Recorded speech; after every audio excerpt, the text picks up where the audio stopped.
منصف بھی تو قیدی ہیں ہمیں کیا فیصلہ دیں گے، لکھا ہے ان کے ماتھے پر جو ہم کو فیصلہ دیں گے۔ اٹھاؤ لاکھ دیواریں طلوع مہر تو ہوگا، اٹھاؤ لاکھ دیواریں طلوع مہر تو ہوگا، یہ شب کے پاسباں کب تک نہ ہم کو راستہ دیں گے۔ ہمیں شوق ہے اہل جنوں کے ساتھ چلنے کا، ہمیں شوق ہے اہل جنوں کے ساتھ چلنے کا، نہیں پرواہ ہمیں یہ اہل دانش سزا کیا دیں گے۔ جو ہمارے قتل پر آج خوش ہیں وہ کل جالب بہت روئیں گے، بہت آنسو بہائیں گے، ہمیں دادے وفا دیں گے۔ یہ بتائیں عمران خان کا کیا قصور ہے، کیوں عمران خان کو اتارا جا رہا ہے؟ عمران خان کا یہ قصور ہے کہ وہ بونوں کے شہر میں ایک اونچے قد کا آدمی ہے۔ عمران خان کا یہ قصور ہے کہ وہ ایک بزدل قوم کا عظیم لیڈر ہے۔ عمران خان کا یہ قصور ہے کہ وہ غلام قوم کا آزاد لیڈر ہے۔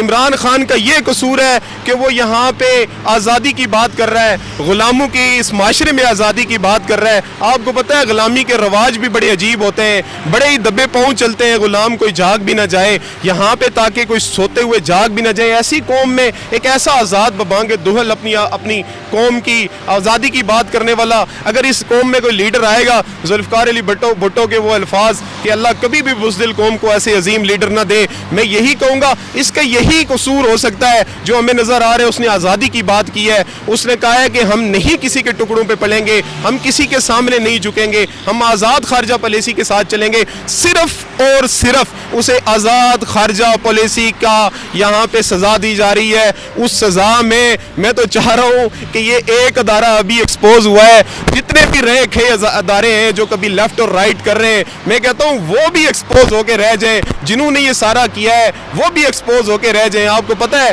اس معاشرے میں صدر ایوب خان سے کسی نے پوچھا تھا کہ یہاں پہ پاکستان میں سب سے بڑی سیاسی پارٹی کون سی ہے، تو اس نے کیا جواب دیا تھا؟ قوم بڑی ذہین ہو چکی ہے، بڑی فتین ہو چکی ہے، قوم کو سمجھ آ چکی ہے۔ آپ بھی انشاءاللہ ایکسپوز ہو جائیں گے جو اس سب کے پیچھے ہیں اور یہ کہہ رہے ہیں کہ ہم نیوٹرل ہیں۔ نیوٹرل یہاں پہ کوئی نہیں ہوتا، ہمیں بھی سب کچھ خبر ہے، قوم کو بھی سب کچھ خبر ہے۔ ہم چاہ رہے ہیں کہ ایک ہی دفعہ سے حق اور باطل میں لائن کھنچ جائے، حق ایک طرف ہو جائے، باطل ایک طرف ہو جائے، اور پھر معرکہ لگ جائے، اور پھر جو جیت جائے وہی یہاں کا سکندر ہو جائے، یا حق سکندر ہوگا یا باطل ہوگا۔ اور تاریخ میں لکھا ہے کہ حق غالب آیا ہے۔ ٹیپو سلطان کی مثالیں میں بارہا دے چکا ہوں۔ ٹیپو سلطان نے اپنا سر کٹایا، آج 250 سال گزرنے کے بعد آٹا، چینی، گھی، سبزی، فروٹ، دال، چاول، کسی کا ریٹ نہیں پتا کہ 250 سال پہلے کیا چل رہا تھا۔ صرف یہ پتا ہے کہ ٹیپو سلطان حق کے ساتھ تھا اور میر صادق وہاں پہ غدار تھا۔ تو بس یہی ہے، تاریخ کا ماتھے کا جھومر بننے جا رہا ہے عمران خان۔ ہمیں نظر آ رہا ہے تم جو کر سکتے ہو کرو،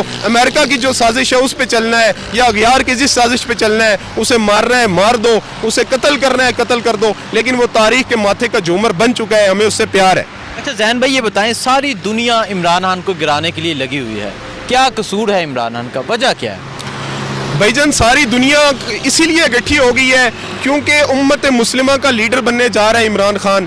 ہمارے سامنے عمران خان نے اسلامو فوبیا کے خلاف جس طرح میدان میں نکلا، اس نے جہاد کو دہشت گردی سے الگ کیا، اس نے دہشت گردی کو اسلام سے الگ کیا، اس نے یہ پیغام دیا کہ مسلمان دہشت گرد نہیں ہو سکتا، جہاد دہشت گردی نہیں ہے۔ اس نے یہ بھی پیغام دیا لا الہ الا اللہ کے لیے فائٹ کرنا دہشت گردی نہیں ہے۔ اس نے یہ بھی پیغام دیا کہ مسلمان تنخواہ نہیں ہے، اکیلے نہیں ہے، ان کی لیڈرشپ کا فقدان ضرور ہے، لیکن امت مسلمہ میں ایسے لیڈر موجود ہیں۔ اس نے اپنی باتوں سے، اپنی تقاریر سے، اس نے اپنے فیس ایکسپریشن سے جب یہ ثابت کیا تو پھر ظاہر ہے اغیار سارا گٹھا ہو گیا۔ ان کو مسلمانوں کی تاریخ کا پتہ ہے، 1400 سال سے وہ جانتے ہیں کہ اگر اس قوم کو کوئی لیڈر مل جائے، اس قوم کو کوئی دلیر لیڈر مل جائے، اس قوم کو کوئی مسلمان مل جائے تو پھر یہ قوم کیا کرتی ہوتی ہے، یہ صلیبیوں کا کیا حال کرتی ہوتی ہے، یہ یہاں پہ ہندوؤں کا کیا حال کرتی ہوتی ہے۔ ان کے سامنے مثالیں موجود ہیں، صلاح الدین ایوبی کی مثالیں موجود ہیں، ٹیپو سلطان کی مثالیں موجود ہیں، ہمارے خلافت عثمانیہ کی مثالیں موجود ہیں، ہمارے قرون اولیٰ کی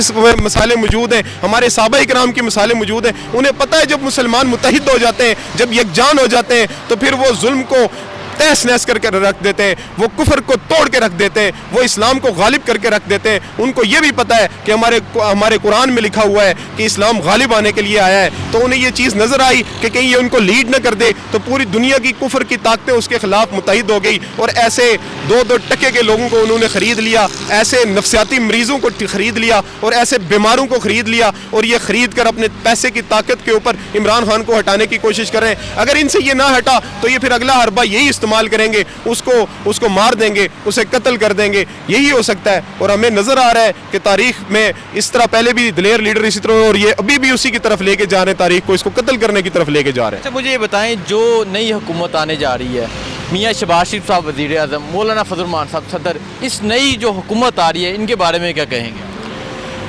دیکھیں جی, میں تو اس حکومت کے بارے میں تب بولوں گا جب یہ حکومت آ جائے گی. ابھی تک بظاہر حالات سارے تو یہی نظر آ رہے ہیں کہ ان کی حکومت آ جائے گی, لیکن میرا دل ایمان کی حد تک گواہی دے رہا ہے کہ ان کی حکومت نہیں آئے گی. اگر ان کی حکومت آ بھی جاتی ہے تو انشاءاللہ العزیز ان کے, یہ آپ کو پتہ ہے, سارے مفادات کے جو ہیں وہ کھلاڑی ہیں, ان کے مفادات ہیں, یہ تھوڑے ہی عرصے میں اپنے مفادات کے اوپر لڑنا شروع کر دیں گے. ایک دفعہ پھر قوم کے سامنے یہ ایکسپوز ہو کے رہ جائیں گے. سب سے پہلی لڑائی ان کی یہ ہو جائے گی, مولانا صاحب کو انہوں نے لولی پاپ دیا ہوا ہے, ہم آپ کو صدر بنائیں گے, لیکن میں آپ کو بتانا چاہ رہا ہوں مولانا صاحب آپ کو یہ صدر نہیں بنائیں گے, آپ کو جھوٹ کہہ رہے ہیں. اور جب مولانا صاحب کو یہ صدر نہیں بنائیں گے, مولانا صاحب کو دوبارہ سے یہ عوام اقتدار میں جگہ نہیں دیں گے, تو مولانا صاحب ان کے لیے بھی اسی طرح خطرناک ہو جائیں گے, ان کے لیے بھی وہی زبان استعمال کریں گے. اور مجھے مستقبل قریب میں ایک دفعہ پھر یہ نظر آ رہا ہے کہ یہ ایک دفعہ پھر ایک دوسرے کو لاڑکانہ کی گلیوں میں گھسیٹیں گے, دوسرا ماڈل ٹاؤن میں گھسیٹے گا, تیسرا جو ہے بڑا بڑا پیٹ پھاڑے گا. یہ سارا کچھ کریں گے, یہ قوم کو تماشے دکھائیں گے, ورنہ ان کے پاس کیا آپشن رہ جاتا ہے؟ صرف عمران خان کے خلاف نعرہ لگا کر یہ غداری کے ساتھ کیسے عوام میں آئیں گے؟ یہ کچھ نہ کچھ ڈرامے بازیاں کریں گے,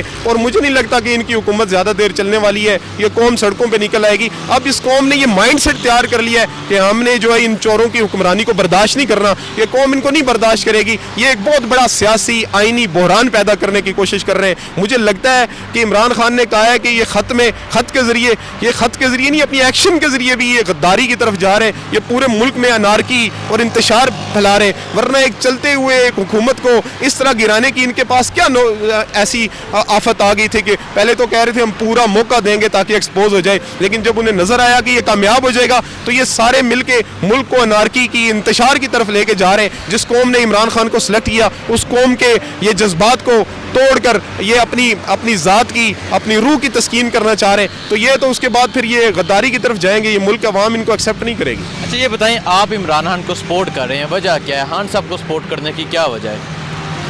خان صاحب کو سپورٹ کرنے کی وجہ یہ ہے کہ ہری ہے شاخ تمنا ابھی جلی تو نہیں, دبی ہے آگ جگر کی مگر بجھی تو نہیں, جفا کی تیغ سے گردن وفا شعاروں کی, کٹی ہے برسر میدان مگر جھکی تو نہیں. ہم نے یہ دیکھا ہے ابھی تک ہمارا عمران خان, ہمارا لیڈر, ہمارا قائد ایک دفعہ بھی ابھی تک جھکا نہیں ہے.